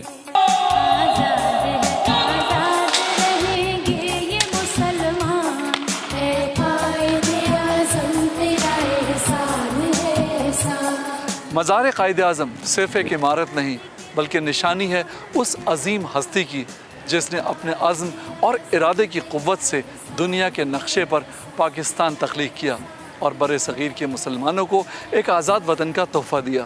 کیمرامین محسن علی کے ساتھ ریحان احمد، سما، کراچی۔ Welcome back. اب ذرا کرکٹ کے میدان کا رخ کریں گے۔ پاکستان کرکٹ ٹیم کا نیدرلینڈ میں ڈیرا اور قومی ٹیم نیدرلینڈ کے خلاف پہلا ون ڈے آج کھیلے گی، دوسرا میچ 18 اور تیسرا 21 اگست کو شیڈیول ہے۔ تینوں ون ڈے انٹرنیشنل میچز جو ہیں وہ روٹرڈیم میں کھیلے جائیں گے اور series ICC men's cricket world cup جو سپر لیگ کا حصہ ہوگی۔ بات کریں گے senior sports journalist Abdul Majid بھٹی صاحب ہمارے ساتھ موجود ہیں۔ بھٹی صاحب السلام علیکم، امید ہے خیریت سے ہوں گے۔ نیدرلینڈس کی سیریز ہے، 3 میچز کی سیریز ہے روٹرڈیم میں، obviously not to ponder upon it اتنا زیادہ، لیکن still opposition is opposition۔ کیسا ریٹ کر رہے ہیں ہماری ٹیم کو؟ جی وعلیکم السلام فیصل، آپ کو اور مہک، آپ کو دونوں کو صبح خیر۔ دیکھیں بظاہر تو پاکستان اور نیدرلینڈ کا کوئی مقابلہ نہیں ہے۔ اگر ICC کی جو یہ سپر سیریز چل رہی ہے، پاکستان اس وقت 5ویں نمبر پر ہے رینکنگ میں اور 13ویں نمبر پر ہے نیدرلینڈ کی ٹیم، اور اگر پاکستان یہ سیریز جیت جاتی ہے تو پاکستان 3رے نمبر پر چلی جائے گی۔ دیکھیں نیدرلینڈ کے کچھ پلیئرز اس وقت انگلینڈ میں کھیل رہے ہیں، کچھ ریٹائر ہو گئے، بلکہ ان کے پاس پلیئرز کا اتنا کرائسس ہے کہ انہوں نے 38 سالہ اپنے وکٹ کیپر کو بھی کم بیک کروایا ہے۔ تو میرے خیال میں پاکستان اور نیدرلینڈ کا اس سیریز میں کوئی مقابلہ نہیں ہے۔ لیکن اگر میں پاکستان کے تناظر سے بات کروں فیصل، تو 2-3 بڑی اہم چیزیں ہیں جن کی اہمیت ہے اس ون ڈے سیریز کو لے کر۔ بیسیکلی جو 2023 میں بھارت میں 50 اوور کا ورلڈ کپ ہونا ہے، تو اس سے پہلے یہ سپر سیریز ICC نے کروائی ہے، اور مئی 2023 تک دنیا کی جو 7 ٹاپ کی ٹیمیں ہوں گی وہ ان کو ڈائریکٹ ٹکٹ ملے گا ورلڈ کپ کا، اور 2 جو ٹیسٹ پلئنگ کنٹریز ہیں پھر وہ کوالیفائنگ راؤنڈ میں جائیں گی۔ تو پاکستان کو نیدرلینڈ کے بعد جنوری میں نیوزی لینڈ کے خلاف ہوم سیریز کھیلنی، اور ایک افغانستان کی 3 ون ڈے میچوں کی سیریز ہے وہ بھی التوا کا شکار ہے۔ تو یہ 3 ون ڈے سیریز کھیل کر امید یہ ہے کہ پاکستان 2023 کے ورلڈ کپ میں براہ راست جگہ بنا لے گا۔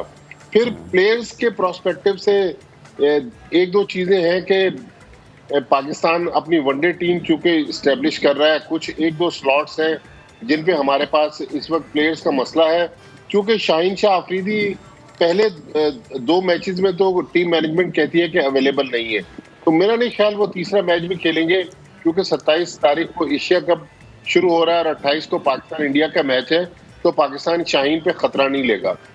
تو مجھے لگ رہا ہے کہ نسیم شاہ کا آج ڈیبیو کروائے گا پاکستان، اور پھر ایک مڈل آرڈر بیٹنگ میں ایک سلاٹ ہے، اس پر جو سننے میں آ رہا ہے کہ شاید سلمان علی آغا جو ہیں وہ کھیلیں گے، تو کچھ تجربات ہیں جو پاکستان کر رہا ہے، لیکن بیسیکلی ورلڈ کپ کا جو ڈائریکٹ کوالیفیکیشن ہے، مجھے امید ہے کہ یہ ہم 3-0 سے سیریز جیت جائیں گے اگر موسم نے اجازت دی، کیونکہ وہاں موسم ٹھنڈا بھی ہے، بارشیں بھی ہو رہی ہیں، لیکن میرا خیال میں مقابلہ نہیں ہے پاکستان اور نیدرلینڈ کی ٹیموں میں۔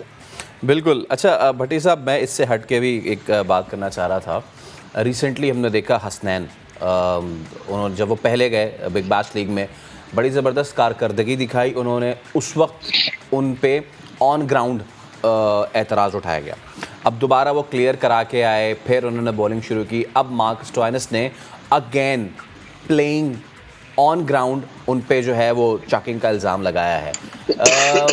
بھٹی صاحب، یہ آسٹریلینز ہیں، ان کے لیے کوئی رولز ریگولیشنز نہیں ہے، یہ ان کے لیے کوئی اخلاقیات نہیں ہے اسپورٹ سے جڑی ہوئی؟ دیکھیں آسٹریلینز ہوں یا انڈینز ہوں یا انگلش پلیئرز ہوں، فیصل یہ ذرا اپنے آپ کو ابو دا لا سمجھتے ہیں، حالانکہ कानून का सब पे एहतराम होना चाहिए। हालांकि अभी रिसेंटली जब 2-3 महीने पहले ऑस्ट्रेलिया की टीम आई, हमने उनकी जिस तरह आओ भगत की तो वो तारीफें करते हुए थक नहीं रहते हैं पाकिस्तान की। लेकिन अब हसनैन का इशू बना दिया, चूंकि हसनैन ने उसको आउट किया और वहां पर अब जो मैच ऑफिशियल से वो भी इंटरवीन करने की कोशिश नहीं कर रहे कि बैट्समैन को एटलीस्ट वार्न तो कर दें। लेकिन देखिए फैसल, ये जो बॉलिंग एक्शन का मसला है ना, शोएब अख्तर का मामला एक बहुत अरसे तक लटका रहा। हमने देखा कि उस वक्त जनरल तौकीर या पीसीबी के चेयरमैन थे, उन्होंने एक क्लियर कट और सख्त स्टांस लिया जिस पर आईसीसी को भी मजबूर होना पड़ा और टेस्ट प्लेइंग कंट्रीज को भी मजबूर होना पड़ा।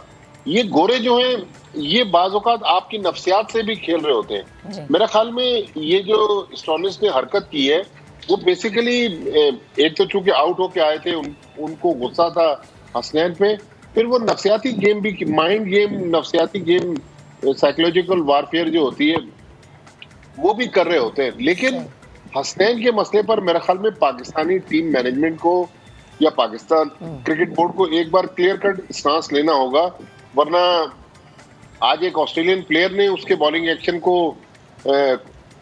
एतराज करने की कोशिश की है, कल कोई और खड़ा हो जाएगा। बिल्कुल। तो अच्छा इसी तरह भट्टी साहब, मैं हम लोग नफ्सियाती तौर पे थोड़ा कमजोर होते हैं, तो हम जल्दी गिर जाते हैं बनिस्बत इन गोरों के। अच्छा, इसको मैं जोड़ना भी चाह रहा था, ये जो अभी रिसेंटली रॉस टेलर ने एक जो बड़ा हम बयान दिया है, मतलब हम देख रहे हैं कि हमारी स्टैंडिंग कहाँ है वर्ल्ड स्पोर्ट्स में, वर्ल्ड क्रिकेट में, कि कोई भी हमारे खिलाफ इस तरह की चीज़ कर देता है। टीम आती है, वो कोई बल्ला उठा के शैंडलियर पे फेंक देता है और वो इल्ज़ाम लगा देता है कि जी मेरे साथ ऐसा हुआ वैसा हुआ। रॉस टेलर साहब ये लिखता है आईपीएल में जो उनके साथ हुआ था, और कि जी उनको थप्पड़ मार दिए गए थे जब डक पे आउट हुए थे। तो एक जानिब जब ये हमारे यहाँ आते हैं तो इतने नखरे दिखाते हैं, दूसरी जानिब इनके साथ ये सलूक रवा रखा जाता है।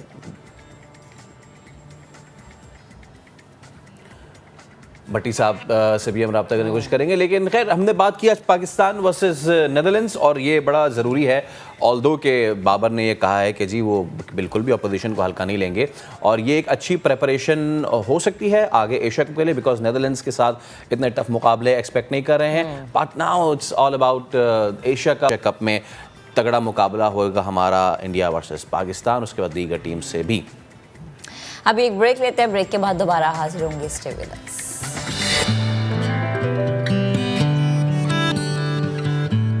Welcome back. अभी कराची का रुख करेंगे, जिसका इलाका सरजानी, जहां मुनहदिम होने वाली 4 मंजिला ज़ेर तामीर इमारत का मलबा हटाने का काम ताहाल जारी है। इमारत गिरने से एक मजदूर जाँ बहक हुआ है, और हमारे chief crime reporter Ahmad Rahman Khan हमें ज्वाइन कर चुके हैं, उनसे मजीद बात करते हैं। अहमद बताएगा इस वक्त क्या सिचुएशन है, कितना मलबा हटा लिया गया है, कितना काम बाकी है?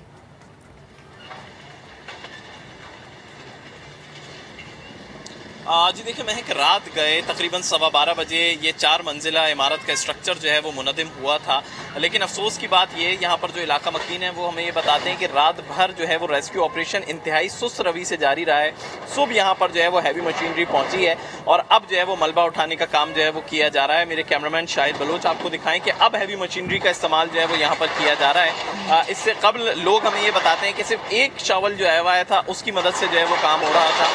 अभी जो है वो 11 अफराद को जो है वो रात गए इलाका मकीनों ने अपनी मदद आप के तहत जख्मा से निकाला था, जो कि मजदूर थे, इसी इमारत को बना रहे थे और इसी स्ट्रक्चर में प्लास्टर वगैरह का काम जो है वो कर रहे थे। रात गए उनको निकाला गया था 11 मजदूरों को, जिसमें से एक मजदूर है वो जो है वो जाँ बहक हो चुका है, जबकि मजीद कुछ लोग ऐसे हैं जो मजदूर जिनको जख्मी हालत में निकाला गया है उनकी भी हालत जो है वो तशवीशनाक बताई जा रही है। कहा यह जा रहा है कि जी इसमें गैर मयारी मटीरियल का इस्तेमाल जो है वो किया गया है। 400 गज का ये प्लॉट था और ग्राउंड+4 का स्ट्रक्चर जो है वो बनाया जा रहा था। ग्राउंड फ्लोर पर दुकानें जो है वो निकाली गई थी और इसके बाहर सड़क पर रक्षा स्टैंड जो है वो एक तरह से कायम हो चुका था। तकरीबन 25 के करीब रक्षे हैं, जो कि इलाका मकीन हमें ये बता रहे हैं कि इसके नीचे जो है वो मलबे के नीचे दबे हुए हैं और 4 से 5 मोटरसाइकिलें भी हैं।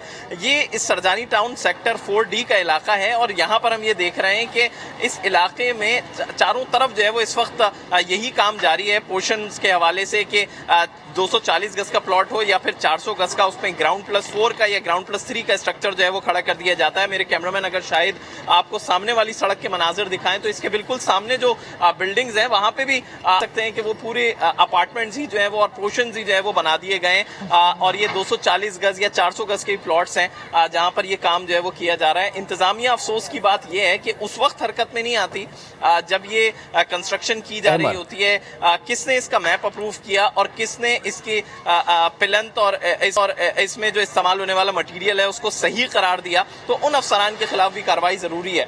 अमर, माजी में भी हमने देखा कि जो गुंजानाबाद एरियाज़ हैं वो लियाकताबाद और आखाना हो या फिर इस तरह सुरजानी और अंगी, यहाँ पे इस तरह की सिचुएशन पेश आ चुकी है। अच्छा अमर, ये सुरजानी जो इलाका है, क्योंकि कराची के बहुत सारे ऐसे इलाके हैं जहाँ पे ग्राउंड प्लस 1 ग्राउंड प्लस 2 तक की इजाज़त है, यहाँ कितने ग्राउंड प्लस 1 या ग्राउंड प्लस 2 तक की इजाज़त थी? इससे ऊपर की इजाज़त ली हुई थी?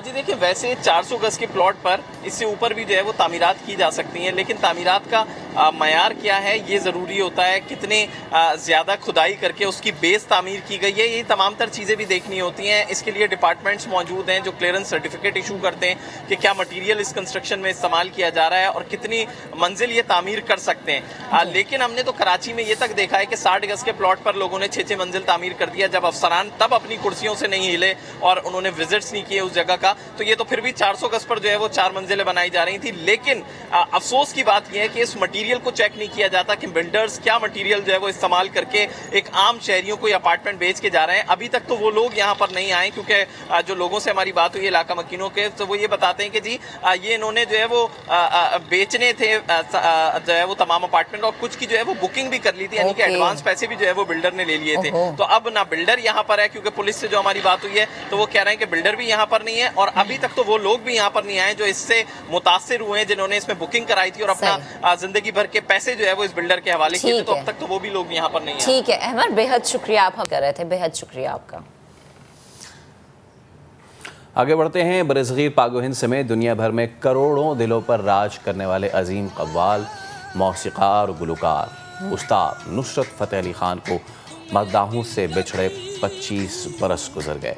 उस्ताद नुसरत फ़तेह अली ख़ान ने सैकड़ों की तादाद में इंतहाई खूबसूरत और यादगार गज़लें, कव्वालियाँ और गीत पेश किए, और ये डंका सिर्फ बरसगीर पाक व हिंद नहीं बल्कि पूरी दुनिया में बजा। उस वक्त के जिस वक्त हॉलीवुड फेम प्रोड्यूसर्स ने भी उनको अपने पास मदऊ किया, और मदऊ करने के बाद उन्होंने वहाँ भी अपने सुर बिखेरे, तो पूरी दुनिया उस्ताद नुसरत फ़तेह अली ख़ान की मौतरफ आज भी है, और आज भी उनके गीत, उनकी कवालियाँ सुनकर उन्हें याद करते हैं। आज के प्रोग्राम से इतना ही, कल आपसे फिर से मुलाकात करेंगे। अपना बहुत सा ख्याल रखिएगा। अल्लाह।